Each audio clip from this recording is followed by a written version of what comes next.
ብዙሕ ኢሉ ኣሎ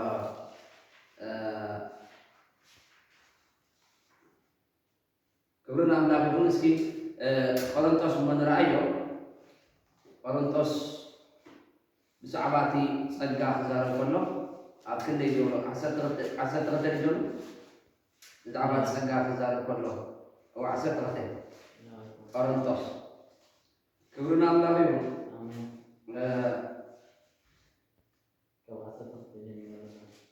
ካብ ሰለስተ ሓዲስካ መበል ሰለደ ዘሎ ስለዚህ ሓደ እኳ መንፈስ ኣምላክ ዝዛረብ ካብ ኣርባዕተ እምባከስ ብላና ኣብ ኣገልግሎት በበይኑ እዩ መንፈስ ግና ሓደ ንሱ እዩ ኣገልግሎት በበይኑ እዩ ጎይታ ግና ሓደ ንሱ እዩ ግብረ ሓይሊ ድማ በበይኑ እዩ እቲ ካብ ኩላቶም ኩሉ ዝገብር ኣምላክ ግና ሓደ ንሱ እዩ ግና ተነስኦ ከፍ በቃ እምባከስ ውህበት በበይኑ እዩ መንፈስ ግና ንሱ ሓደ እዩ ኣገልግሎት በበይኑ እዩ ጎይታ ግና ሓደ ንሱ እዩ ግብረ ሓይሊ ድማ በበይኑ እዩ እቲ ኣብ ኩላቶም ኩሉ ዝገብር ግና ኣምላክ ሓደ ንሱ እዩ ስለዚ ኣገልግሎት በበይኑ ከም ዝኾነ ጎይታ ግን ሓደ እዩ ኣገልግሎት በበይኑ ብዙሕ ዓይነት ኣገልግሎት ከም ዘሎ መጽሓፍ ቅዱስ ብትክክል እንታይ ገብረናይ ኣገልግሎት በበይኑ እዩ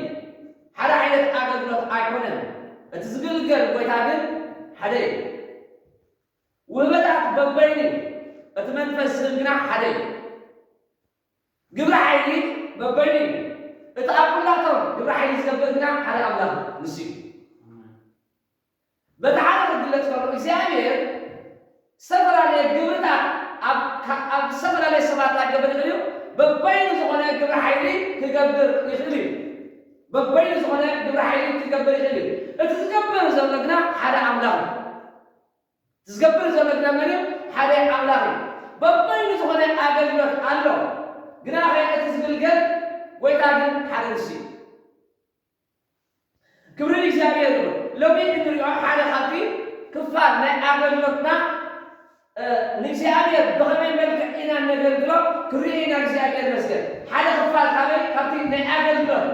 ንኣብነት ብቓል ኣምላኽ ኣብዚ ንምሃር ክህሉ ይኽእል እዩ ወርሽም ኣምልኾ መዝሙር ክኸውን ይኽእል እዩ ግን ሓደ ካብቲ ክፋል ኣብ መጽሓፍ ቅዱስ ክነገልግሎ ዘለና ጎይታ ኢየሱስ ክርስቶስ ድማ ሕድሪ ዝሃበና ኣገልግሎት ኣለና ማለት እዩ እሱ ድማ ወንጌል መንግስቲ ኣምላኽ እንታይ ምግባር እዩ ምስፋዕ እዩ እስኪ ፊልጵ ንርአዮ ፊልጵ ምዕራፍ 1 ጥቕሲ 3 ዘንበለ ፊልጵ ምዕራፍ 1 ጥቕሲ 3 ብዝዘከርኩኹም ዘበለ ጊዜ ኣብ ክፍሊ ጸሎት ምእንቲ ኩላቱ ካብ ሓደ ጳውሎስ ንጢሞቴዎስ ባሮትን ኢየሱስ ክርስቶስ ናብቶም ኣብ ፊልጵ ብክርስቶስ ኢየሱስ ዘለዉ ኩላቶም ቅዱሳን ምስ ኤጲስቆጶሳት ዲያቆናትን ካብ እግዚአብሔር አቡናን ካብ ጎይታናን ኢየሱስ ክርስቶስ ጸጋን ሰላምን ምስኻትኩም ይሁን ብዘከርኩኩም ዘበለ ጊዜ ኣብ ኩሉ ጸሎተይ ምእንቲ ኩላትኩም ብሓጎስ ጸሎት እናገበርኩ ኩሉ ሰዓና ኣመስግኑ ኣለኹ ስለቲ ሕብረትኩም ንምስፋሕ ወንጌል ካብ ተቐዳመይቲ መዓልቲ ክሳብ ሕጂ እቲ ኣባኻትኩም ሰናይ ግብሪ ዝጀመረ ኩሉ ከዓ ንሱ ክሳዕታ መዓልቲ ኢየሱስ ክርስቶስ ከም ዝፍጽም እዚ ተረዲእ ስለዚ ሕብረትኩም ንምስፋሕ ወንጌል ካብ ተቐዳመይቲ መዓልቲ ክሳብ ሕጂ እቲ ኣባኻትኩም ሰናይ ግብሪ ዝጀመረ ከዓ ንሱ ክሳዕ መወዳእታ ከም ዘፈጽመኩም እንታይ ገይረሎ ተረዲእዮ ኣለሁ ስለዚ እቲ መጀመርያ እናሓወ ሕብረት ሓደ ካብቲ እናሓወሉ መንገዲ ንምንታይ ከና ንሓደ ዕላማ እዩ እሱ ድማ እቲ ዕላማ እንታይ እዩ ወንጌል ኣምላኽ ንምስፋሕ ማለት እዩ ወይ ከዓ እቲ ጎይታ ኢየሱስ ክርስቶስ ዝነገረና ወንጌል መካብቲ ነበስር ኢና እንታይ ንገብር እናሓብር እቲ ዕዮ ብዙሕ እዩ ኢሉ ጎይታ ኢየሱስ ክርስቶስ እንታይ ኢሉ እቲ እኽሊ ብዙሕ እዩ ዓየት ግና ሒደት እዮም ኢሉ ኣሎ ስለዚ ነቲ ጎይታ እኽሊ እንታይ ክገብር ዓየቲ በታቲ ንኽሲ ጎይታ እኽሊ እንታይ ክበልዎ ዓየቲ ለምንዎ ኢልና ኣሎ እቲ ዕዮ እንታይ ታሕተና ሰብ ነቲ እኽሊ እዩ መስሎ ዘሎ ህዝቢ ኣምላኽ ወይ ከዓ ኣብ ዓለም ዘሎ እዩ ማለት እዩ ስለዚ ነቲ ጎይታ እኽሊ እንታይ ክገብር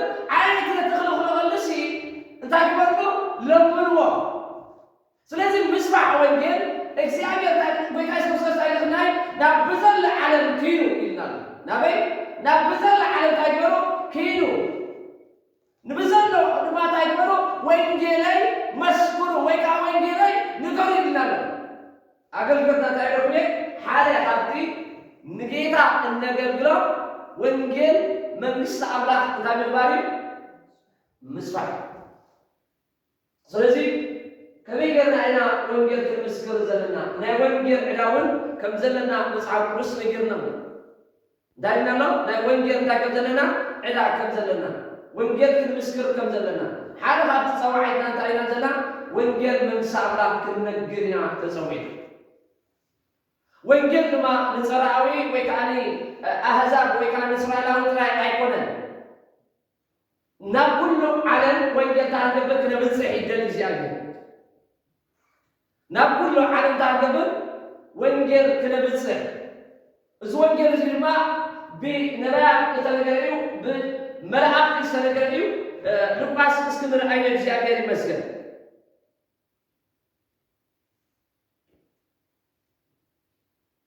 ሉቃስ ምዕራፍ 2 ክሪአና ክብርና አምላክ ይሁን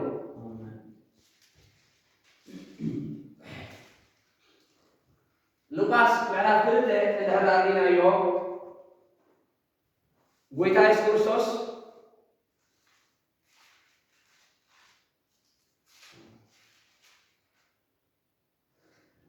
ኮነ ድማ በዳቅነትያ እቲ ኩሉ ዓለም ኦኬ ካብ ሓሙሽ ተኸበባይ ካብ ሸሞንተ ሶሪ ኣታ ምድሪ ድማ ብረይቲ ማሎም ዝሕሉ ኣሞረሩ ዝለምኑ ጓሶት ነበሩ መልአክ እግዚአብሔር ከዓ ኣብ ጥቕኦም ደው በለ ክብሪ እግዚአብሔር ኣብ ዙርዮኦም ኣብርሀ ብዙሕ ፈረው እቲ መልአክ ከዓ ድማ እነሆ ሎሚ መድሓኒ ኣብ ዓዳዊ ተወሊድኩም ስለ ዘሎ ንሱ ከዓ ክርስቶስ ጎይታ እዩ ንኩሉ ሰብ ዝኸውን ዓብዪ ሓጎስ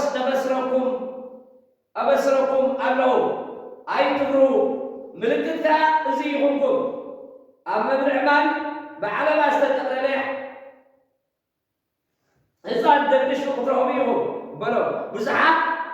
ሰራዊት ሰማይ ድማ እነሆ ብድንገት ምስ መልአክ ተጸምቢሮም ክብሪ ንኣምላኽ ኣብ ላዕሊ ሰላም ድማ ኣብ ምድሪ ኣብ መንጎቶም ስብረት ኣምላኽ ዘለዎም ሰባት እናበሉ ንኣምላኽ ኣመስገኑ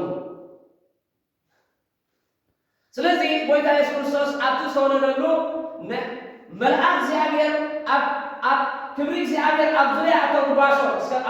ጓሶት በሉ ኣብ ዙርያ እቶም ጓሶት ክብሪ ናይ እግዚአብሔር ክበርህ ከሎ ማለት በቲ ተኽክላዊ መንፈሳዊ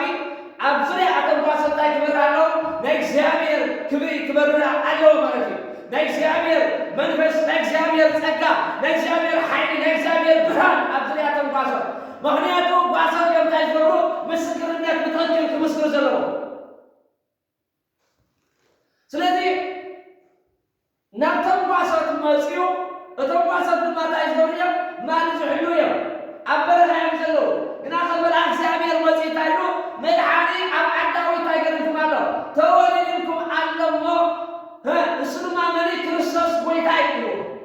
ክርስቶስ ጎይታ ይበሉ መኒ ክርስቶስ ጎይታ እዩ ከይድና ድማ ሰባት ኣይኮነን ኢየሱስ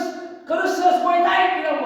ክርስቶስ ጎይታ ከም ዝኾነ መላእክት ባዕላቶም እንታይ ኢሎም ኣብቲ ዝተወለዱ ሰዓት ክርስቶስ ጎይታ ተወሊድልኩም ኣሎ እዚ ድማ ንኩሉ ሰብ ዝኸውን ዓብዪ ብስራት ሓጎስ ኢሎም ስለዚ ደቂ ሰባት ወንጌል ክምስክር ከለና እዚ ብመላእክቲ ዝተነገረ ኢየሱስ ክርስቶስ ካብ ድንግል ማርያም ዝተወልደ ነዚ ኢና እነበስሮ ኣቐዲሞም ነቢያት ስለዚ ጎይታ እዚ ስለዚ ክርስቶስ እንታይ ገይሮም እዮም ኣቐዲሞም ኣብ ፅሑፋት ክርስቶስ ከም ዝመፅእ ክርስቶስ ሓሰረ መከራ ከም ዝቕበል ነዚ ነገር እዚ እንታይ ገይሮም እዮም ኣቐዲሞም ነቢያት ሲሉ ሓሰረ መከራዊ ተቐቢሎም እዩ ስለዚ መላእክቲ ተኣምሩ ከሎ ንደቂ ሰባት ብርሃን ዝተዋሃበ ሪኦም ክብሪ ንኣምላኽ ኢሎም ሓገ ንመን ክብሪ ንመን ይኹን ኢሎም ክብሪ ንኣምላኽ ስለምንታይ ኢና ብስራት እንበስር ስለምንታይ ኢና ወንጌል እንነግር ኢየሱስ ክርስቶስ አምላክ እርሱ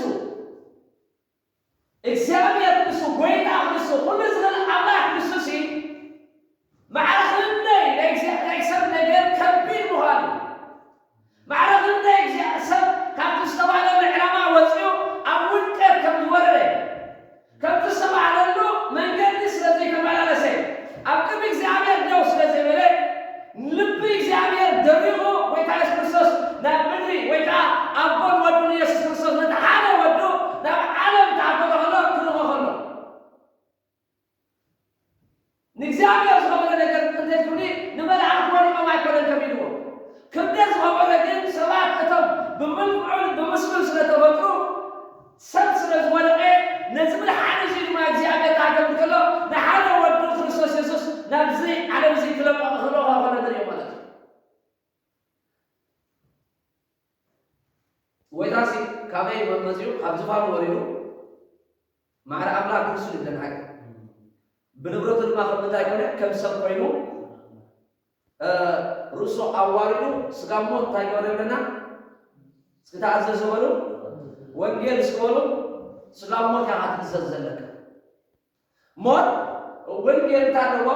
ስጋ ሞት ኢኻ ወሲካ ትኸይድ ማለት እዩ ሞት ኢየሱስ ክርስቶስ ማዕረግነይ እዩ ኣምላክ እርሱ ደቂ ሰባት ንምድሓንሲ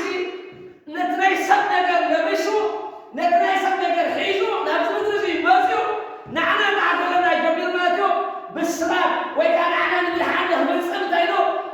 ትሕት ኢሉ ክመፅእ ከሎ ሰብ ኮይኑ ክመፅእ ከሎ ንሪኦ ማለት እዩ ስለዚ እንድሕር ዳ ኣምላኽ ማዕርኽን እዚ ናይ ሰብ ነገር ገዲልዎ ንሕና ድማ እንታይ ክንከውን ይግባአና እዩ ናይ ደቂ ሰባት ነገራት ክንግደል ይግባአና ንዓና ንምድሓን ዝኣክል ኢየሱስ በዓልና ኣብ መስቀል እንታይ ገርናዮ ሰቒልናዮ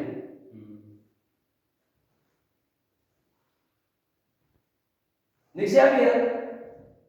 ሓደ ኣብ ልቡ ዝኸበረ ነገር እንታይ ኢለኩም እየ ደቂ ሰባት ኣምላኽ እንታይ እዩ ኩሉ ሰብ ናበይ ክመፅእ ክድሕን ሃገይ ኩሉ ሰብ እንዳሃገብን ክድሕን ናብ ፍልጠት ሓቅሓታ ሃገብን ክበፅሕ ዝፈቱ ኣምላኽ እግዚአብሔር ኩሉ ሰብ እንዳሃገብን ይደሊ ክድሕን ናይ እግዚአብሔር ዕላማ ናይ እግዚአብሔር ኣጀንዳ እንታይ ኮይና ኩሉ ሰብ እንዳሃገብን እንታይ ኩኒ ክድሕን ዕላሙ ናብ ፍልጠት ሓቂ ክበፅሕ ዕላሙ ማለት እዩ ናብ ፍልጠት ሓቂ ክበፅሕ ንሕና ኮይኑ ንሕና ከዓ ሃገብን ይግባአናይ ነቲ ዝተዋሃበና ተልእኾ ንሕና እንታይ ገርናላ ናብ ዓለም ወይ ከዓ ናብ ኣህዛብ እግዚአብሔር እንታይ ገርና እዩ ወይ ከዓ ጎይታ ኢየሱስ ክርስቶስ ልኢኽና እዩ ተላኢኽና ኢና እስኪ ተላኢኸ ይበሉ ተላኢኸ ሰብሲ ወይ ከዓ ተላኢኸ ሐዋርያ ማለት ማለት እዩ ልኡኽ ማለት እዩ ሐዋርያ ማለት ማለት እዩ ልኡኽ ማለት እዩ ጎይትኡ እንታይ ዝገበሮ ዝለኣኾ ናይ ጎይቱ ነገር እንታይ ዝገብር ዘብፅሕ ስለዚ ኢየሱስ ክርስቶስ ሓደ ካብቲ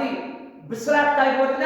ብስራት መንግስቲ ኣምላኽ ወይ ከዓ ወንጌለይ እናመስከርኩም ዝኣዘዝኩም ኩሉ ነገር እናመሃርኩም ደቂ መዛሙርተይ እንታይ ግበርዎም ኢልና እዚ ከዓ እዚ ወንጌል እዚ ድማ ንመይተይና ኩላትና መንግስቲ ኣምላኽ ክነስብሕ ኢና ተፀውዒ ኢና ማለት እዩ ወንጌል ክነግር ኢና ንውዕል ስለምን ወንጌል ክነግር እዩ ዘለና ኣብቲ ሻሃደ ሰብዮ ኣብቲ እንመሃሮ ኣብቲ እንውዕሎ ነገር እንዳግብሮም ይግባአናይ ወንጌል ክንነግሮም ይግባአና ወንጌል ክንነግሮም ይግባአና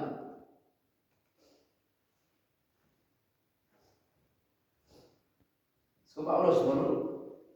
ኣብ እስር ቤት ከተረፈ ወንጌል እንታይ ገብር ይምስክር ኣይትመስክር እናበሉ ሓደ ጊዜ ኣብ ስራሖም ሓጢቦም እዩ ዘሎ ኣብ ስራሕ ሲ ካይትምስክር ኢላኻ ካይትዛረብ ወንጌል ኢልኻ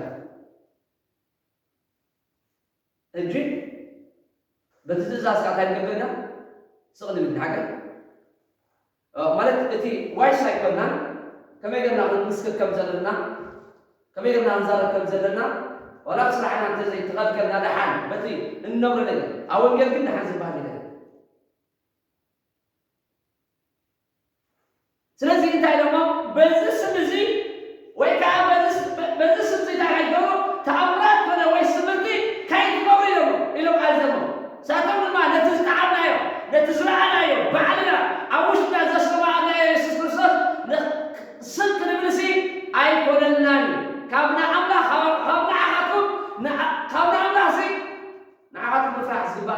ንስኻትኩም ባዕላኩም እንታይ በሉ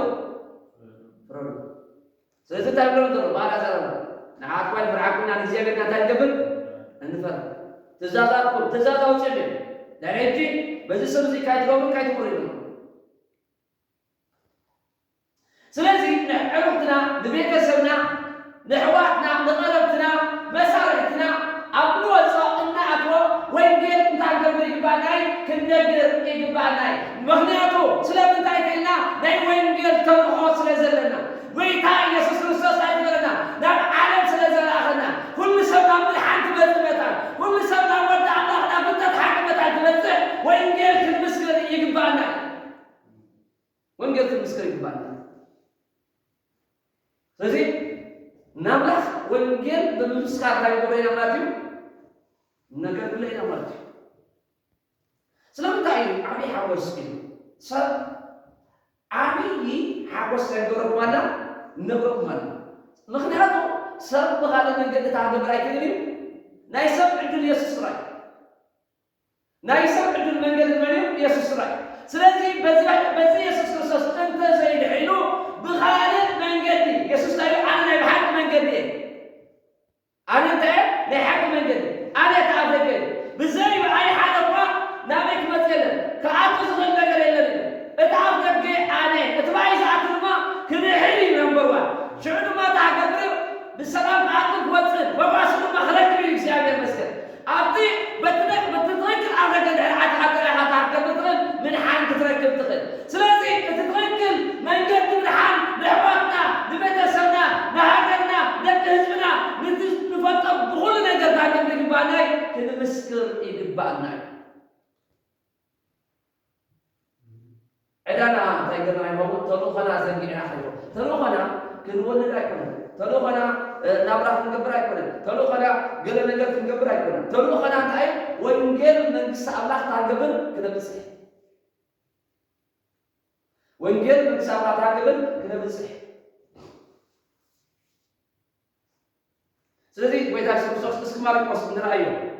ማርቆስ 3:14 ክብርና አምላኽ ይሁን ስለዚ ወንጌል ክንነግር ይግባእና ማለት እዩ ወንጌል ኣብና ክንነግር ተይና ኣብ ሩባ ክንነግር ንኽእል ኣብ ቤት ማእሰር ክንነግር ንኽእል ኣብ መርከብ ክንነግር ንኽእል ሐዋርያ ጳውሎስ ኣብ መርከብ ኣትዩ ተሰማራ ነብረሎ ከሎ ወንጌል ክምስክረሎ ከሎ ሓደ ግዜ ኣብ ቤተክርስቲያን ጥራይኻ ወንጌል ትነግር ንዓኻ ንምንታይ ኣብ ጎደና ወፂኻ ትነግር ኣብ ጎደና ኣነ ከምኩን ጀሚረዮ ኢየሱስ ኣብ ጎደና ወፂኡ ወንጌል እንታይ ዝገብር ነይሩ ዝምስክር ነይሩ ብርሃን ኣነ ኣይኮንኩን ሐዋርያት ኣብ ሩባ ወሪዶም እንታይ ዝገብር ነይሮም ወንጌል ዝወስዱ ነይሮም ስለዚ ዓሰርተ እቶም ጻድቃናት እንታይ ግበርልና ኣሎ ክንስዕብ ከም ዘለና ደድሕርነቶም ክንስዕብ ከም ዘለና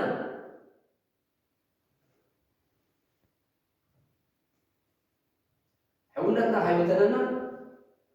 ዕርክነትና ካይበተነና ምሕዝነትና ካይበተነና ቤተሰብና መታን ካይፅልና ነቲ ወንጌል እንዳግብረና ክንድብኦ የብልና እስኪ መዝሙር ዳዊት እዚኣ እስኪ ምስኣቅን መዝሙር ዳዊት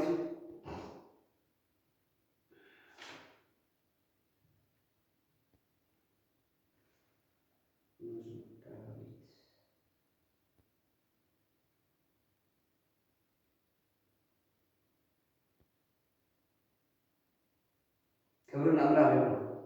ኣቲንክ ሶ ኣዲ ኣይፅሓፍኳን መስለኒ ጽድቅኻ ኣብ ውሽጠይ እንታይ ይገብር ነይሩ ኣሎ ዳዊት ጽድቅኻ ሲ ኣብ ውሽጠይ እንታይ ይገብረኒ ኣብ ውሽጠይ ኣይሓወኒ ይብል ኣሎ ግብርታትካ ድማ እንታይ ክገብር ኢሉ ክምስክር ይብል ግብርታት ናይ እግዚኣብሔር ክገብር ክምስክር ውሽጢ ጽድቅኻ ከዓ እንታይ ይገብረኒ ኣብ ውሽጠይ ኣይሓወኒ ናይ እግዚኣብሔር ጽድቂ ናይ እግዚአብሔር ስራሕ ናይ እግዚአብሔር ፈቃድ ናይ እግዚአብሔር ዕላማ ስለዚ መላእክት እኳ በዓሌ ብቋንቋ ወይ ከዓ ብነገራት ንዓና ይመስሉ መላእክት ኣይመስሉንም ሓገይ ግን ተገድሶም እዮም ኣብቲ መንግስቲ ኣምላኽ ንዓና ንምልሓን እንታይ ዝገብሩ በትዕዮ ኣምላኽ በቲ ስራሕ ኣምላኽ እንታይ ኮይኖም ባህ ኢሎም እዮም መንግስቲ ኣምላኽ ዘወስኑ ባኢሎም መልእኽቲ ናባና ዘውፅኡ ኣይኮነን ንሕና ናብ መንግቲ ከይከና ናብቲ ኸማና መልክዖ نو وينجيل من ساملاك النبرمسي عزينا كلهن يقبعنا انه حدش نقر انا بسرو نقرات ايكون المرغازلي حدش نقر انا بسرو توينجيل في النبر خلنا يكسب دا يتقبل بمليونات نسب جزء تتبع تقوم يقول يسوس بمليونات جزء تتبع حدث من حتى زي هؤلاء ساتوا مرة من قصة كان عيل جزء تتبع نامسي تايقبل تايقبل ما كنا كذا ولا ليسي اتغنى عايزة إن النتايج وإنجيل من سأملا كنا بخنا ذا سواء يسوع كريستوس قال أبوي نبي كذا كما قال نحوي سايق ولا نلوا بجاه تزار من ليس عندك حاجة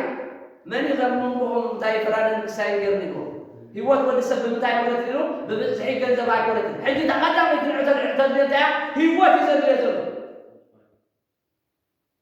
هو تدعى فريقها اتجنزب أبو خبيك هم كم زلوا جيتها مع الكعبلين فتريحه وصلي سلسي وينجل من سامله تتعلمنا مع التاويات المسكر زلنا بعد كلام يقول بخلينا يقول نسبات تعبرون يجباناي وينجل كنبرو يجباناي تنسى كريستوس يسوس كنبرو يجباناي موت كريستوس يسوس كنبرو يجباناي برازيل كريستوس أمسكن وقال هو نعمره وقع أهوير ويبقى هذا سلسي اتواقع زتاونا نقر أقللنا خريو يبلنا حواتي أقللنا أبلبنا خديت كل ولو يسوس نحن أواقع خبير له نحن لما نتواقع سنبلي أقو نحن قبل يبقى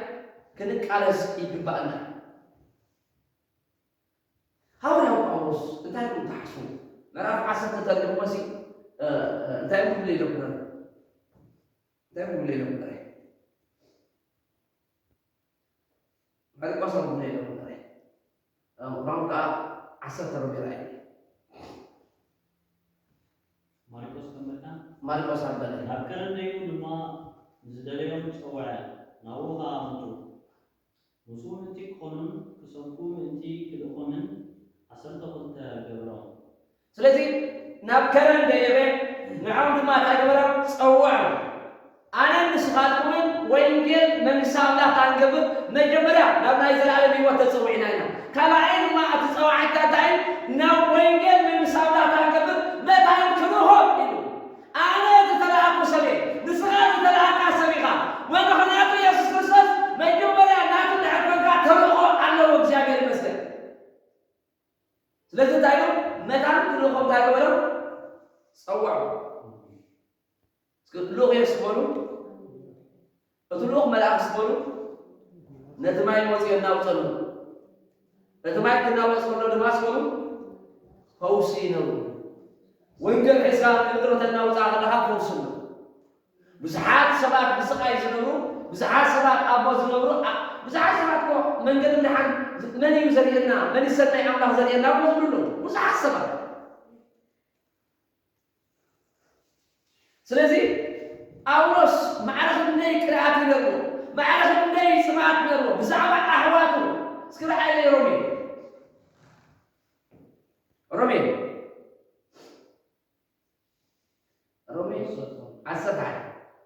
عصرت حالي تقول خد زيكم بس عصرت حالي خاوة تصحى من البلد أمبلي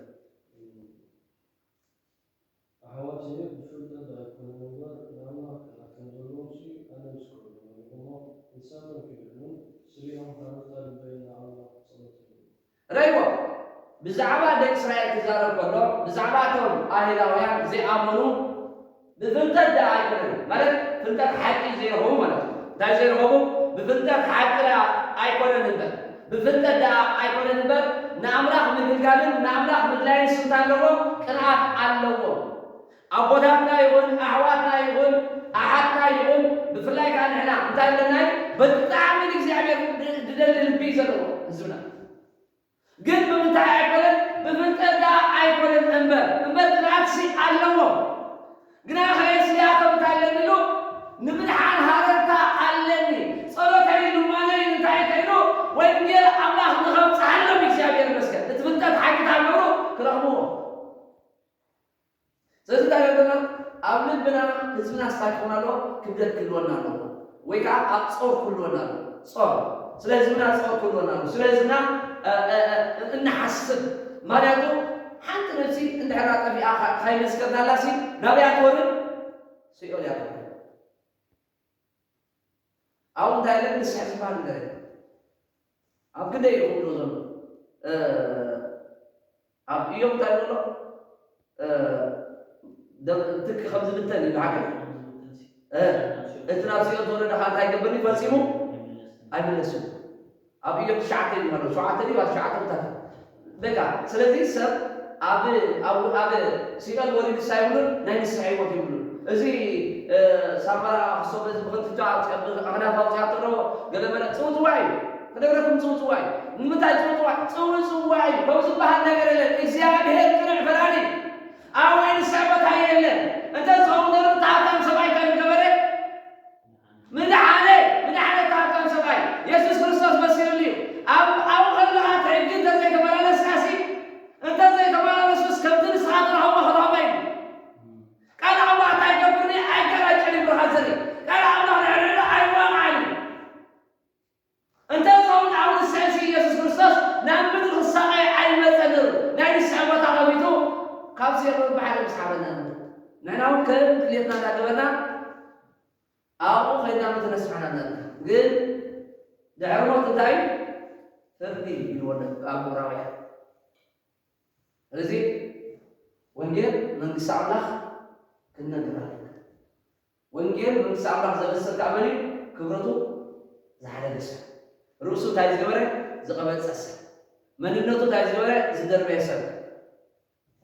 መወሰዳ ክፅላዕሉ እዩ ኣገይ ደማ ነው ማዓት ዓስከር ድም ዘለውካ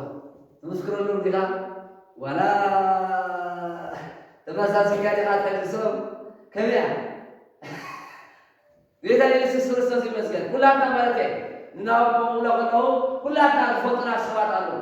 እንተ ብምምስሳት እንተ ካይተመሳሰልናሲ ወንጌል ታገሮም ይግባናይ ክንነግሮም ይግባናይ ማዕቲ ምድሓን ሕጂ ኢልና መፅሓፍ ቅዱስ ቆሮንቶስ ክዛረበና ከለታ እዩ ብምችት ግዜ ሰማዕኻ ብመዓት ምድሓን ንመርኣኹ ብመዓት ምድሓን ድማ እንታይ ገበርካ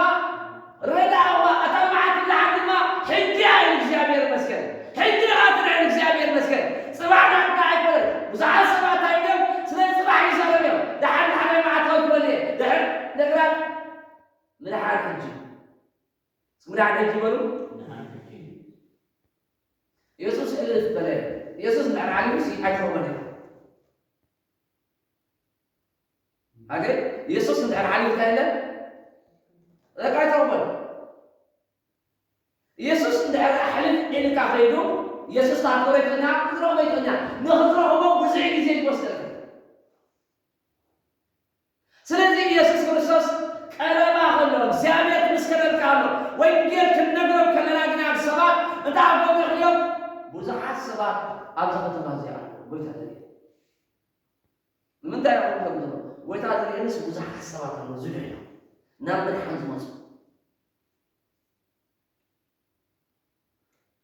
ኣብዚ ሰሙን እዚ ልክዕ ከምኡ እንታይ ይነበረ ብዙሓት ሰባት ክመፁ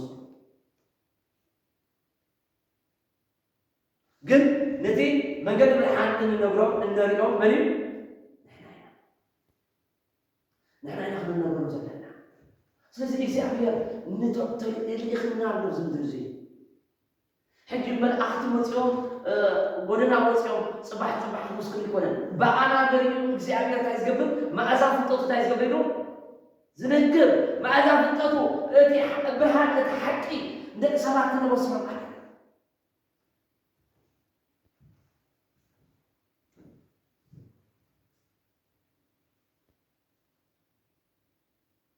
እስኪ ማቴዎስ ንርአዩ 4 ኣለኹም ነብርኻ ዘርኢ ወይስ ፀሓይ ሙቐት ይገብረሉ ኣሎ እዩ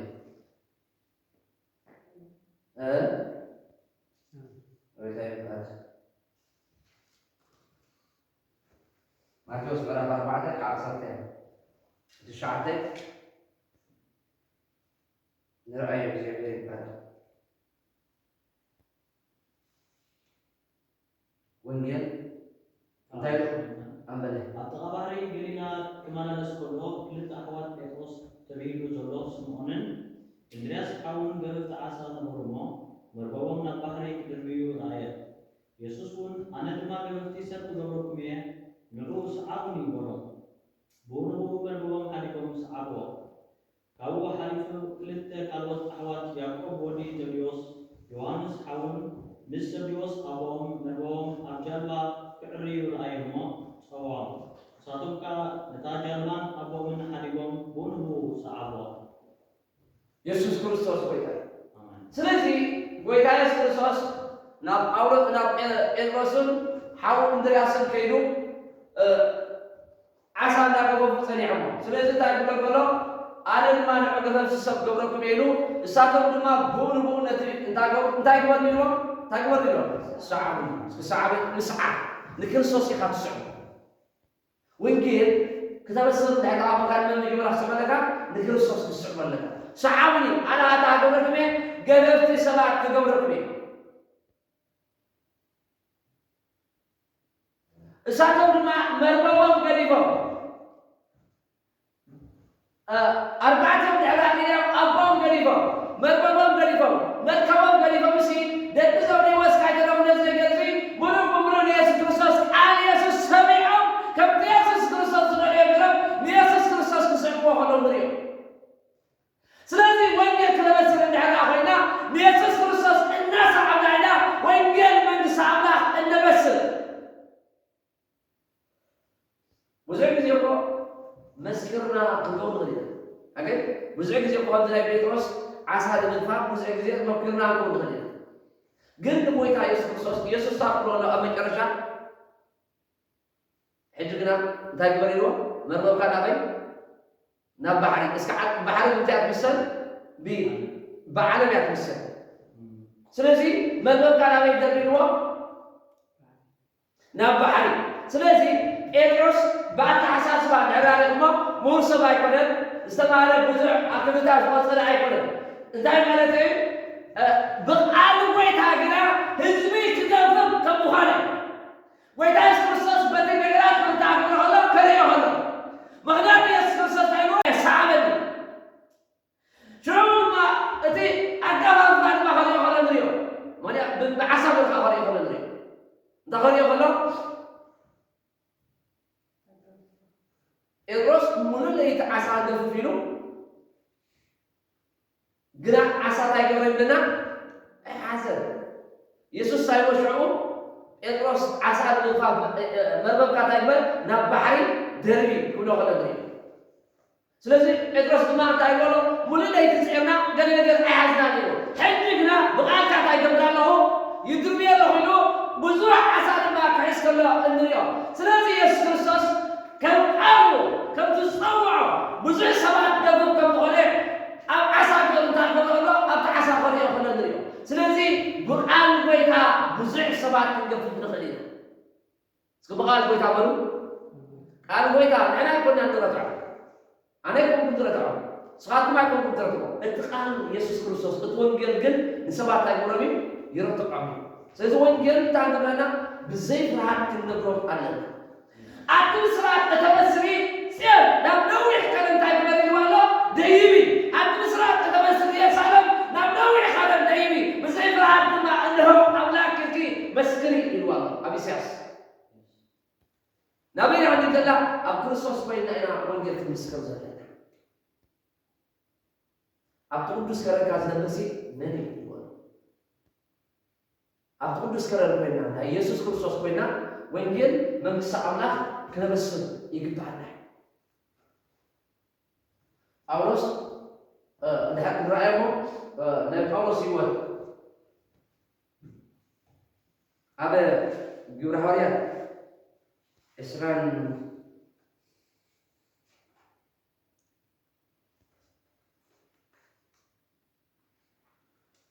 اسكي جورهاريا إسران حدا أكيدنا كنا بمعنا بجانب المسجد ናይሁድን ጽናናውያንን ብንስሐና አምላክ ክብለሱ በጎይታና ኢየሱስ ክርስቶስ ቃል ከመኑ እናመሰከርኩ ዝጠቅም ዘበለ እናስበኩሎም አው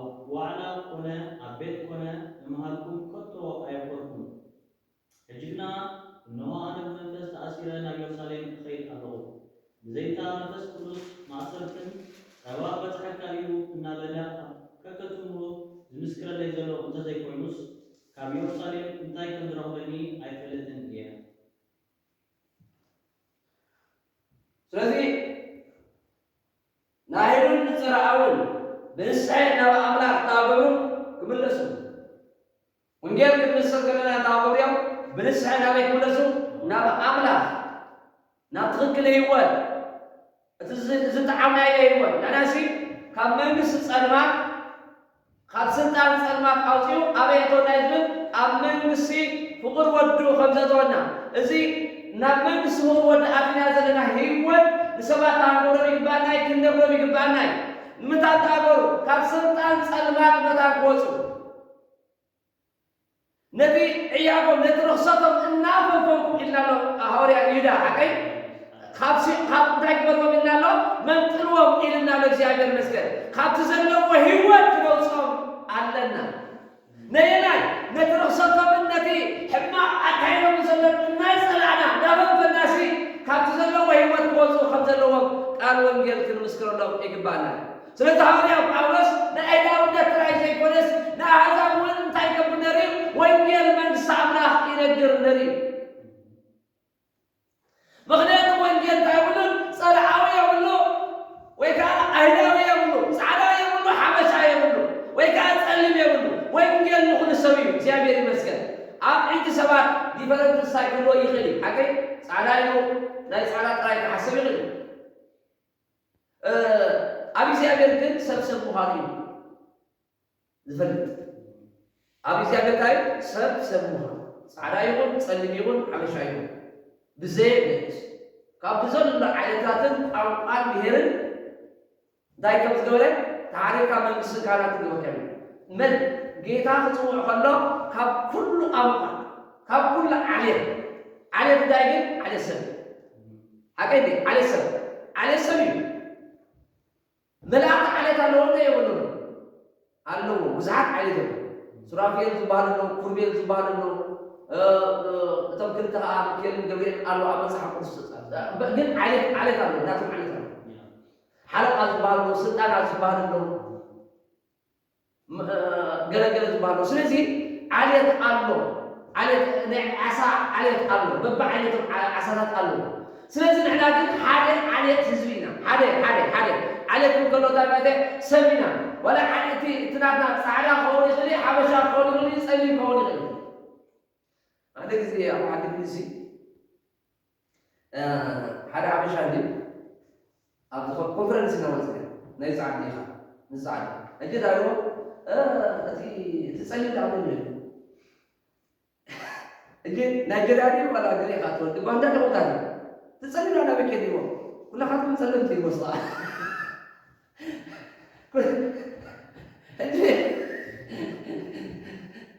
ንዓና እንታይ ፈጥራ ኩላታ ፀለምቲ ምናልባት ሓበሻ ማለት ስታጅ ማለት በተና ተቋንቋ ዝፈለጥ ማለት እዩ። እግዚአብሔር ግን ከምኡ ኣይኮነን። ንዓና እንታይ ዝሓስበና ሰብ ምዃንና ኣሜን። ካብ ሓደ ዓሌት ሰብ ኢና ወፅና ባርያ ዶ ጩባ ዶ ገለመለ ዝበሃል ነገር የለን። ከም ዝበሃል ነገር ኩላታ ካብ ሓደ ሰብ ኢና ወፅና እሱ ድማ መን እዩ ኣዳም አዳም እግዚአብሔር። ስለዚህ ወንጌል ሁሉ ሰውና እንደገር ግን ወንጌል በመላ ንግብተኛ በቤተሰብ አይና ንግብ ጴጥሮስ ባሐው ንግብ ከለንያው በእንድሪያስ ጴጥሮስ አቀረበ መድኃኒ እቲ ብዛዕባ ዝተባለ አበባያት ንክርስቶስ በትበጽሕ ታገበናዮ ረሂመ የለዩ ፊልጶስ ማንመን ምስክር ለሆነ ምናትያን ምስክር ለሆነ ንሪዮ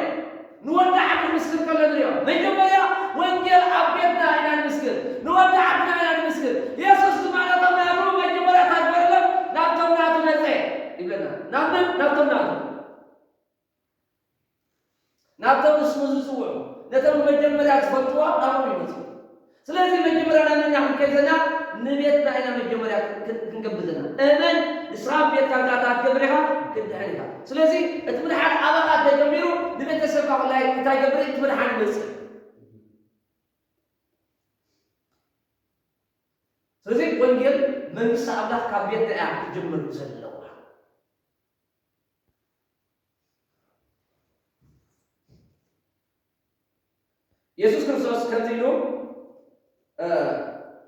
نبى أملاك بالنسوب بقيتنا يسوع سوس ما تعبروا منو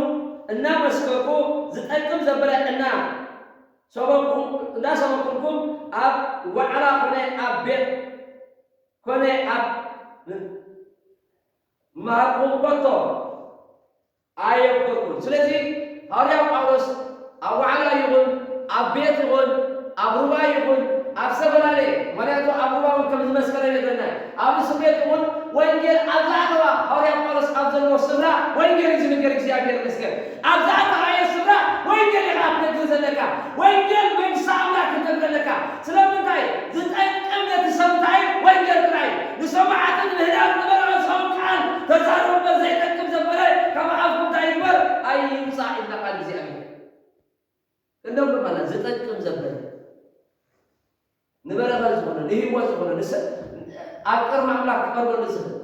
نحن من كابت السمتعان كون إقبالاي كابت إعدادمو زاد الناس سواكم كون إقبالاي ስለዚህ ኢየሱስ ክርስቶስ በሐዋርያ ጳውሎስ እነሆ ግርማ እነሆ አብያ ሰለም ታስረ ናብያ ሰለም እኸይድ አለሁ ብዘይታ መንፈስ ቅዱስ ንማሰንተይ ጸባይ ክጸናዓታይ እናበለ ኣብ ከከተሙ ዝምስክረለይ ዘሎ እንተዘይኮንስ አብያ ሰለም እንታይ ከም ዝረኽበኒ ኣይፈልጥኒ ጉያይ ብወይታ ኢየሱስ أتقبلكو ملئت تعجبر كبنسل وينجل سجى أبلغ أن مسكركو هوتي وين بعيسى كم بقعتي أيدي آل إيه سلسي ملئتنا هوايا باولوس نتاعي تذكراوي ملئتي ويكا وينجل نخمس سعيو سلما نابتين تلاغو إكسيانيا تاجر ويكا بيتا سكرسوس ليه هوي نتملقوا خمس سعيو تقويون تاعي يقوي خمسة وينجل من سامنا ويكا ملوتو خمسة يقوي خمسة سلسي وينجل من سامنا كنا بس نقوي أنا أقرأ تصون انتهينا من معرف شعاتتي نمود على خلابي قوي الله جناها كم زي فلت أكون أمكت الله جناها كم مسلم نفاس وقع دواء أكون أنت ما خاطس منتاي مسلم نفاس أكون مسلم نفاس من مكان كاس تايتكم الله سلسي يقوي الله زوجي يزول لنا تايم وينجل من سعبلا نابي كم سه نمني نتسمى كم شيء حتى نرزقه ما تسأل كايدن ما مع كايدن سلسي يسكن سستايكريم نحنا نملحان تواريني بمالي تواريني بعد تواريني بعد تواريني بناتنا نجاتي تواريني يسكن سلسي كم تياسس توارينه أنت توارينا نوانجل تبدأ إكساجر مسكين سكاري أكبروا هذا تعلم سمياسس كرسوس مستوى عسي تايجورين تحبوسه كتحبوس بلو سلسي انتقل من ذي قلتهم لك عبد ما أسبان بيعملهم قلت انتقل من ذي من يحرق ذي تسامح عكاس سمع لك هذا ما تسيبونه كذا مذكرة حسن أبي بايبل ستادي يمتين ما وينجل نقول كاسي تزوج تنبه نتعزل كاوينجل تزويد كاسب مش كاتزوج مسبب كاسي وينجل مش كات تاني بعد مريض وينجل حاش مات دايلسي أو وينجل نزعم كل شيء بعده وينجل سي بتحارب بس كذا هذا مكاسي بتحارب بس هابوينو كم تيجي نمسك سكالة كرسس كاسي ما مصبرة عيني كنت عيني كده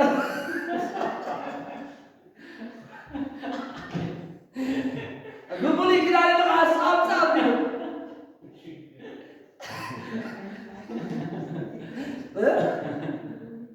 بقولي كده على أكثر رقم عدد سلسي وين كنت نقدر كلها زاسمي يسكر سستايلو رسم قوزو رسم قوزو رسم يسكر سستي طوف وليلو صافي عمو وقي عمو انتهي مسك بيدروس سيف الله سيف سلسل الله تو أمسا بلو حتى سجل أوسا أبلسي نسس تايجر وا قرص أبلو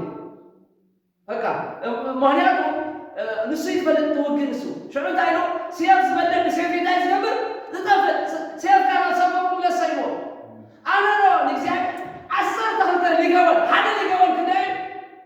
حمسة جبراي حدا اللي قبل حمسة جبراي عصر دخلت اللي قبل سي أبين تزلم ده ستاي كمان ليلو من الآخر كتب أبين تقاطعين من قبلوا ملوث وحاجة بلدي أو صدق بلعت هو قراءة يسوع كريستوس هاي قربتيو نملح عن المر سبعة مفراد كان يدفع أي نسأل علامة يقول إن يسوع كريستوس سنين إحنا ما تاكلنا له تعب كريستوس نمر علامة تعب كريستوس نمر حسب أما خاطر تاكلنا يا هل تاكل كريستوس نمر حسب سبعة نملح عن المر سبعة مدفع كخول يقولوا لذي قولي كده عن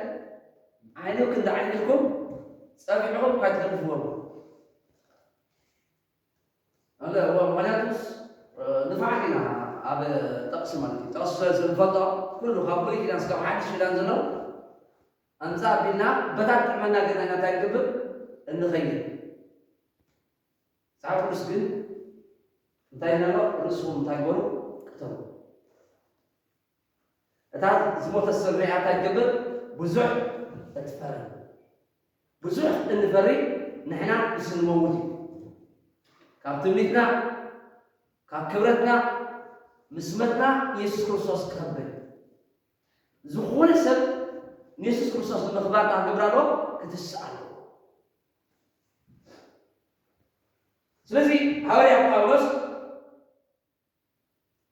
بويدا نبي ملوتو سو حوالي كان نمفصام أزيو يبغى كم سنة بعد إذا بيا كمان أفريقيا بتروح معك نرى سلسلة عصر تحمشة عبد الحريق زلوا كله تانا قبلكم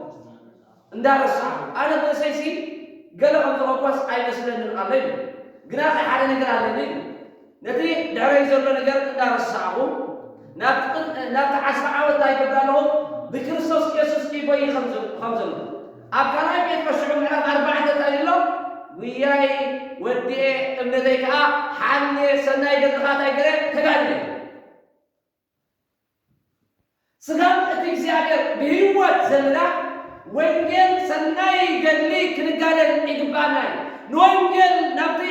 سكتا إجباناي نب تتركل سفرات كلام تعي إجباناي وينجل كنقر إجباناي وينجل ورقة سايلون من الدرجة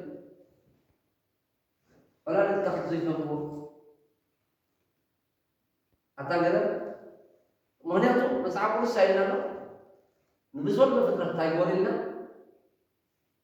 نقولنا ولا بس عقول سايلنا بزول ما بقولنا بزول بفترة من عند من لا لك أو تايقبرانو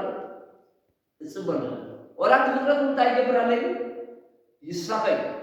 مهنياتو سب أمن حاجة لزلس تفكر كا أو شو كنا إذن عرف كم دريتا عقد النبض أم بس عقد ديتو بعلاي كم ديتو كل من هذا أجر برا كم النبض كان من حاجة لا كم درهم سامون معنا ما نعطوا قدي كنا قوم كنا اسمع قليل كنا قوم كنا سي أم بس عايزين ولا جنا تبي أبغى ما تقول جنا ولا جنا فترة تعرف جنا هو مثل تناول كلا ما نعطوا نمدر هنا نعم تاي أبدا سلجة سلازي إذا أبو سيد بني كنا ونكاتنا يسوي سب كابت استوى على نجار تايسر زوري سلازي ونقاي اتفرد سب تنزل عندنا من حانوت ما دو تزبدرو أتام درخاتاي مولتن عن متقصعت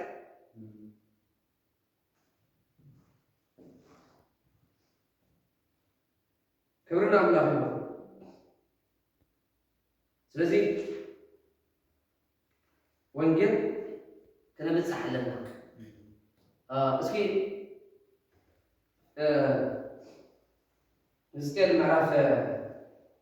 سلسة عصر الشرعية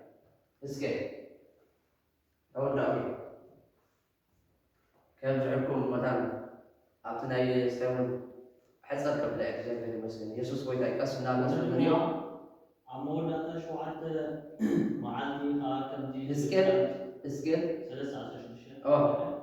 كل ما أمور هذا شو عاد معتي كم جزء من كل إجابة نتني أتوا بس أبيت إسرائيل حلو جيرك عنه أب أفيك قال كأفيك قال سمعنا أب كنا يكون كمعدو أنا نترسي موت إذا نسبة بوا أنت زي ما عدايو أما قدي رسي نتو تملسو نفسو كدنن أنت زي تزارب بيوس أنت زي ما عدايو سي تيرسي بحثاتو موت يو دوم بنا كابيكا كدوليه كنا تنتي رسي أنت ما عدايو نسوغا كابسي نتون كام بدي رسي نتون أنت تملسا نسو بحثاتو موت يو نسوغا كنا نفسها الحنكا عدد كابسكو أنت تمسا حتىك أنت جبرة معن أبي أكمل أنت أمر كله كموت يو سلزم معن أيو بحث أتو موت تي زجبرات الكلمة أكذكرن يو دوم بنا كابيكا تدريا بيا يسوع كريستوس بيتاي أتى ودسم أبيت إسرائيل تاجرك حلاوي سوى حلاوي يقولون نتي أبي وزنا تعتبره بيوت كنبر حلاوي خا نتي أبي وت زي الماء نبي وت كمن تاجر كاي زيابير إنه دبدا بقول كأخذ مسح ويكأخذ نبره زيابير تاجرنا كويس كروسوس نبع على اللي إخنا سلزي أنت عملوا لا أعطوا الدسم نترسي كتموت فيها من قدرها أمقالة أنت زي بالكاي هاو حياة كاتمنس رسيلنا تدايلكم من جمري حاجات تمزل دعري عمل يمزل دعري رسيلنا تزمزل رسيل مالك أملاك تاج قبلي زرس عيني سلزي أنت تقول لك أنت رسيل كم من قد غدا يمر تملس أتمنى قد بالحال أزيم نتقال أملاك أزيم إلا وينجل من ساملا الذي كريستوس أمس كان دوره يسوع دخل سوي تاجرو ميتو سجى أملاك تاجر لنا تاجر سي أقول سوي ما تاجر من حالة سي بتتجا دخل سوي تاجر زلل سلسلة كريستوس نعاخم لنا كريستوس إتوعى كانوا كريستوس إدلي كانوا كريستوس نعنا بيت مزاحم لديبانا مخنيات تركل هي وتركل نجل العالم سلامة تركل سلسلة نترسي كبرسينا كاتب رسالة زي ملكايو برسينا تتاجبي موتي دم لا ترسي كنا خلا تاجبي كدلي هي وت مالك نتصادم لما حقات جب كاي جب نتصادم كاتا أقول لك حقات كاي جب أنت زي كام تزي معك زاسوي حوالي بعض الصيد معنا حاجة ني سرعون ني أهلاون تالني عدا علني نلبابن نعشان تالني عدا علني عدا تايتنا ما عدا وينجن نتي عشان خمسين تخملس نتي لبابن ما تعجبر بتي زلبمو عن تعجبر كنصنع كم زلوا سلازي كل جزء بسرعة إنه أبدي ترى يكوننا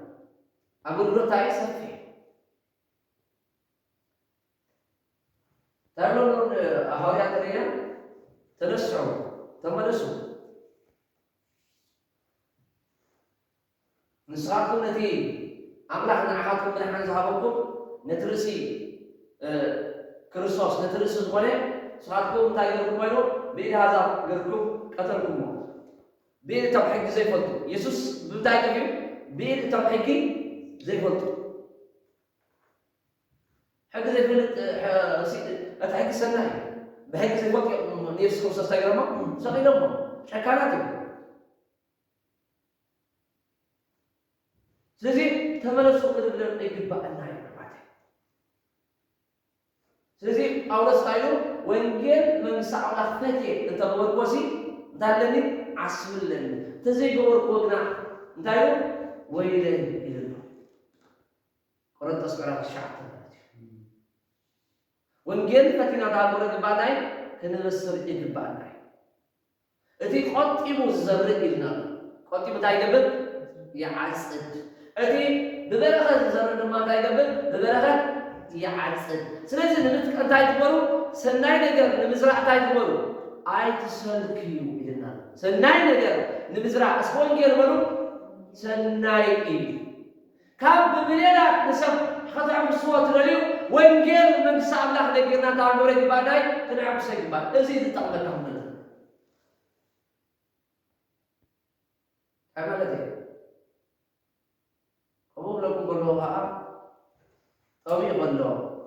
ተሸቢሩ ከሎ ወንጌል ነግርዎ ንዕኡ መጀመርያ ዘድልዮ እንታይ ገንዘብ ትዝዋሃብ ኢልካ እንታይ ግበር ወንጌል ክነግሮ ዘለካ ኢየሱስ እንታይ ኢሉ ፀኒኤ እንታይ ገበርኩምን ኣያስተኹምን ጠኒኤ እንታይ ገበርኩምን ኣየብላዕኩምን ዓሪቐ እንታይ ገበርኩምን ኣይከረምኩምን ስለምንታይ ኣበይ ነርካ ኢሎሞ ኣበይ ነርካ ተኣስረ እንታይ ገበርኩምን ኣይበፅዓኹምን ምክንያቱ ብዙሓት እስራት ኣለዉ ኣብ ዓለም ብዙሓት ወንጌል ዝደልዩ ሰባት ኣለዉ ብዙሓት መንገዲ ኣምላኽ ዝደልዩ ኣለዉ ብዙሓት ጥቕዓት ንእግዚኣብሔር ዘለዎ ሰባት ኣለዉ ግናኸ ሰይጣን ዘበፅሖም ሰዓን ዘስዮም ሰዓን ዝምግቦም ሰዓን ዝኸድኖም ፅድቂ ኣምላኽ እንታይ ገበርዮም ብዕርቃንን ብጥሜትን ዝነብሩ ኣለዉ ጥራይ እንታይ ዝበሃል ነገር ትግሪ ጥራይ ይብላ ብምብላዕን ምሳይ ጥራይ ክሓስበ ይብላ ስለዚ ዳዊት እንታይ ኢሎ መኒ ሰናይካ ዘርእየና ይብሉ መኒ ሰናይ ዘርኢ እስካለ ቆሉ መንገዲ ዘለስመሉ እግዚአብሔር ሙሴ ታሪኮ መንገድታቱ ደቂ ሰባት ግብርታቱ መንገዲ ተዓዳ ቀዳ ግብርታቱ ንሰባት አይና ንሪኦ ዘለና መንገዲ ግብሪ እንታይ ገበረካ እዩ መንገድታቱ ንኽትርዳዩ ዘምፃእካ እምበር ግብርታቱ እቲ ተኣምራት ኣይኮነን መንገዲ ግን ክንሪኦም ይግባአና መንገዲ ኢና ክነርኢ ዝግባአና ዛስዋይ ኢየሱስ ክርስቶስ እንታይ ኢሉ እቲ መንገዲ መን እዩ ኣነ እቲ ሓቂ ድማ መን እዩ ኣነ እቲ ህይወት ድማ ኣነ ብዘይ በኣይ ሓደ ናብ ኣቦ ክመፅእ ዝኽእል ዋላ ሓደ የለን ስለዚ ሰብ ብክርስቶስ ኢየሱስ ጥራይ ናበይ ክመፅእ ዝኽእል ናብ ኣቦ ክኣቱ ዝኽእል እምበር ብዘይ ክርስቶስ ዋላ ሓደ ናብ ኣቦ ዝበፅሕ የለን ስለዚ ኢየሱስ እንታይ ይብለና እስኪ መንገዲ በሉ ሙሴ ኸ እንታይ የርእዮም ነሩ መንገዲ ኣምላኽ ይዝብረሉ ማለት ኢየሱስ ንሙሴ እንታይ ይብዎ መንገዲ ኣለ ኣነ ኣምላኽካ ዝጠቅም ዝመረካ በታ ትኸደላ መንገዲ ኻ እንታይ ገበረካ ዘርእየካ ስለዚ መንገዲ ኣምላኽ ክንሪኦም ይግባአና ብዙሓት ሰባት ኣይኮነም እዮም ካብ መንገዲ ኣምላኽ ወፂኡ ስለዚ መፅሓፍ ነትዕያ ኣምላኽ ታንጎረ የብልናን ሸለል ክንበር የብልናን ስለዚ ኩሉ ግዜ መዓልታዊ ህይወትና ብህይወት ተለናስ ንወንጌል ኢና ነብር ኣሜን ብሃዘር ብህይወት ተለናስ ንወንጌል ኢኻ ትነብር ዘለካ ስለዚ መዓልታዊ ህይወትካ ወንጌል ተዛረብ በተለይ ወንጌል ተዛረብ ብእንዳሻይ ተለፈት ወንጌል ተዛረብ ኩሉ ግዜ ወንጌል ትነግር ኣለካ ጽሉም ደም ኩልኻ ንየሱስ ጠልሞ ጋዲና ኣለካ መስለኝ ነው ንጳውሎስ ካገር ዓጃው አገይ እንታይ ነው ኢየሱስ ባሪያ አቦቱ ታይገበል አይበለጽ ተማራይ ከመምሩ አይበለጽ ስለዚህ ወይታና ተቆመ ነገር ክንጸረፍ ምክንያት ነው ጋዲና ኣለካ ነው ኢየሱስ ንዓኻ ንኢየሱስ ንዕዳ ብኤልዞብል ሓለቓ ጋዲት ተደመሲ ኣብዚ ኣጋንንት ጭጭ ኩሉ ድሕሪ ማስ ኣጋንንት ኢሎም ተፀሪፎም ኣስታኽ ኩሉ ካብ ክትግረም የብልናን ክንግረም የብልናን ስለምንታይ ኢየሱስ ብኤልዞብል እንድሕር ኢሎሞ እቲ መንፈስ ሓደ እዚ ብኤልዞብል ኣለዎ እንድሕር ኢሎሲ ትፈርዖን ኢየሱስ ሓደ ፈርዖ እዚ ሰይጣን ኣለካ ምስሊ እንድሕር ክሰምዖም ድሪኻቶም መላእኽቲ መፍላቃቶም ፈሪሳውያን እንድሕር ተዛሪቦምሲ ሰይጣን ኣለዎ እንድሕር ኢሎም ንሓለቕ ነጋንንት ዝመሓለቓ ኣጋንንት የውፅኦም ኣሎ እንድሕር ሰሚዕኻ ካብቶም መላእኽቲ ሰኣትገብር ኢየሱስ ኢኻ ትፈርዖ ስለዚ ካብ ጎይታና ስለ ዘይንበልፅ ኩሉ ግዜ ብውሳነ ህይወትና ወሲና እንተዘይወሰና ድማ ናይቲ ወንጌል ኣባና ዝተዓምናዮ ነገር ተሓተት እዩ ዮሐንስ እንታይ ኢሎ ዘረብሰስናዮ ዝጠዓምናዮ ብዒትራ ዝረኣናዮ ቃል ህይወት እንታይ ንገብረኩም ኣለና ንነግረኩም ኣለና ንስኻትኩም ካብ ምሳለታ ክህልወኩም ሕብረት በሉ ንምንታይ ኢና ወንጌል ንነግሮ ዘለና ሕብረት ክህልዎ ምሳና ኣይኮነን እቲ ሕብረት እንታይ ማለት እዩ ሕብረትና ድማ ይጠሪፉ ኣሎ ሸዓባ እንታይ ይብሉ ኣሎ ምሳና ሕብረት ክብሎም ከሎ ምስ ስጋ ደምና ኣይኮነን ንሕና ድማ ሕብረትና ምስ መን ምስ ኣቦን ወድን እዩ ኢልዎ ስለዚ ሓደ ሰብ ክዓብሩ ድሕሪ ኮይኑ ነቲ ጎይታ ክብሪ ክቅበል ኣለዎ ነቦ ክፈልጦ ድሕሪ ኮይኑ ኢየሱስ ክርስቶስ ክፈልጥ ኣለዎ ሃገይ ኢየሱስ ኢሉ ነቦይ ፍልጥዎ እንትትሆን ናይ ካታ ገበርኩኒ መን ፈለጥኩኒ نبوت زي يسوع تبين ده نبوت عمره يغنى الفضة عندنا أنا من مقانع من يفضلني له أبوي يفضلني أنا أبوي يفضلني سوزي نبوي تعرف عن قرب يبقى من قد نبوي تعرف كنا له يبقى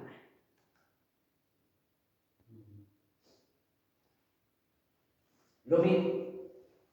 أبصيجي أوعي زوماو ولا نبت كنا لنحكي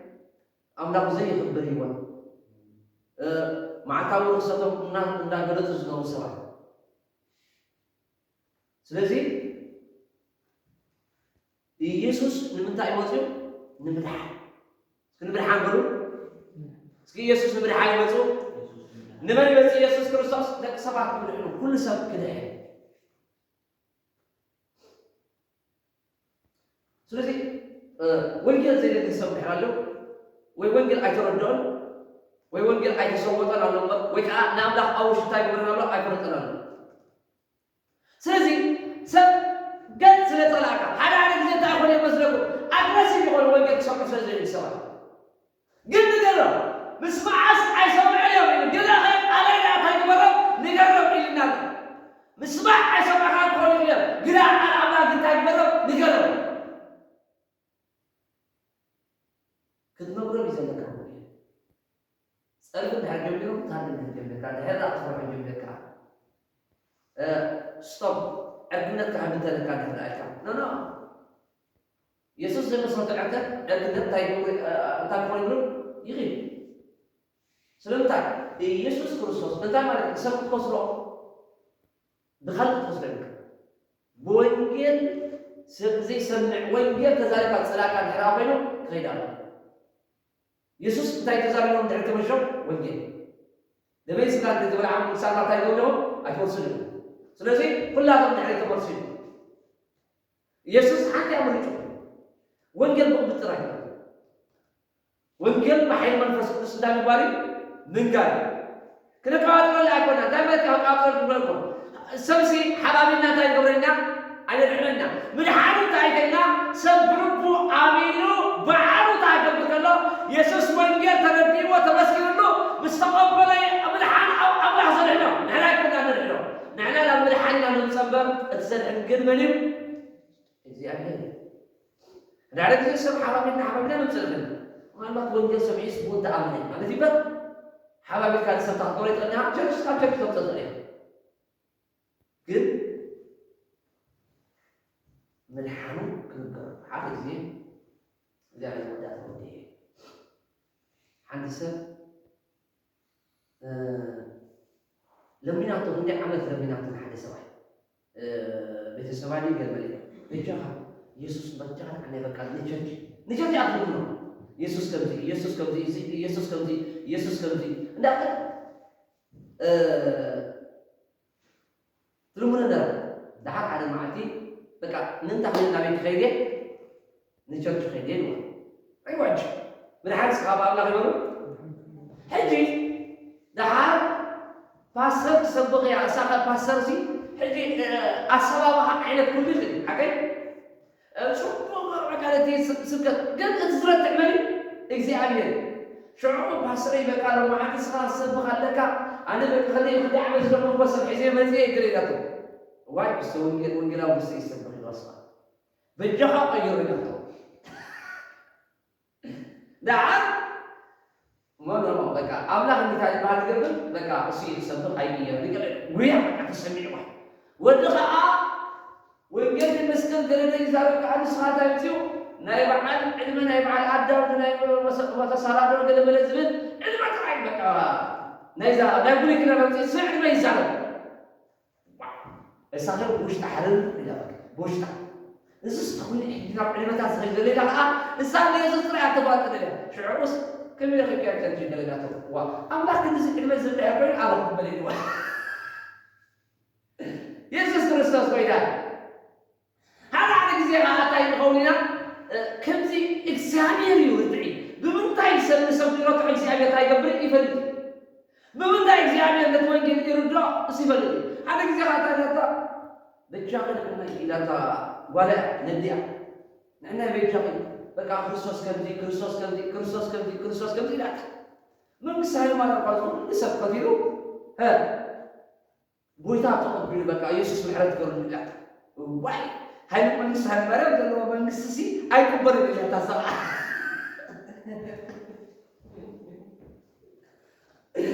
መንግስት ሃይማኖት ደሎ ስዳስ አያት ይላል ታሰባ ስለምታይ እቲ አቦቃስ ሐደገላ ግስአት አቦቃ ግን እግዚአብሔር ማዕረፍ እንዳይ ምሕረተኛ ለመምሳሌ ማርያም ምሕረት ገበሬ አምላኺ አምላኽ ለሐቀተኛ አጽዋዕ እምበር ንጻድቃን ዝጽዋዕታ ገበሬ ኢየሱስ ክርስቶስ በዚ ስለዚህ ነው ደመና እንደገተና ንጻድቃናት አይኮና ጥራይ ነገር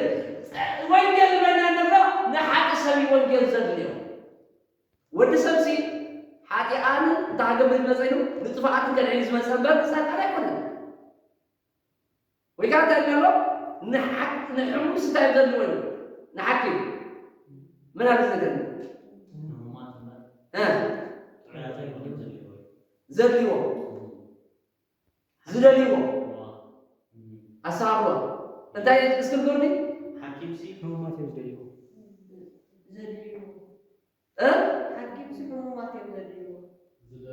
ዝደልዎ ሕሙማት እዮም ዝደልዎ መጥዕያ من يمزل دلائل من حموم دلائل حكيمات حموم دلائل أتوقع ما تبدأ حكيم تاج دورو سلاسي زعما مسب نبي يسوع كريستوس يخبز الجنة مغنيات يسوع كريستوس تعبر خبوسه سلاسي حمومات يمزل لي وين تعيات حيكون زلالي ولا تعكي سمو صح كريستوس تاج دورو نحكي حمومات يمزل لي وين تعيات تعيات ما يبغون حكيم ده ስለዚህ ሕማት እንታይዘሮ ዝደልዎ ባዕላት ሕማት ደለ ክብርና አምላክ ይሁን ስለዚህ ንመንግስት ሃይለ ማርያም ጳውሎስ ቀታሊ ነብስን አይኮነንም አቢ ናይ ስጢፋኖስ ደም አይተጸበረን አሞት ናይ ስጢፋኖስ አይተጸበረን አሰራነት ክርስቲያን አይኮነንም ግን አኸ እግዚአብሔር ነጣለ ቀደማይ ሐጥሰብ ይልሐቀ አብተው ካለት ምሕረቱ በታን ተብሲ ናይን ሐጥሰብ ቀደማይ ታይገበረኒ ምሕረት ገበረኒ ስለዚህ ጳውሎስ ተዋሃበ ምሕረት እትናዓ ምሕረት ተገበሲ እግዚአብሔር በኋላ ማታ ይገበረለዊ ምሕረት ይገበረለዊ እግዚአብሔር መስገድ ስለዚህ ናይ ምሕረት ጊዜ ወንጌል ላይ ምታይ እስከ ምሕረት ይበሉ አምላክ በምሕረቱ ይቅረብ ልካይ ኃጢአትካ ነዓ ናብ ኢየሱስ ክርስቶስ ክንብሎ አለን ምክንያቱም ወይታ እትደም ናይ ምታይ ናይ ይቅረታ ደሚ ኣብ መስቀል ፈሲሱ ናይ ይቅረታ ናይ ዕቅደ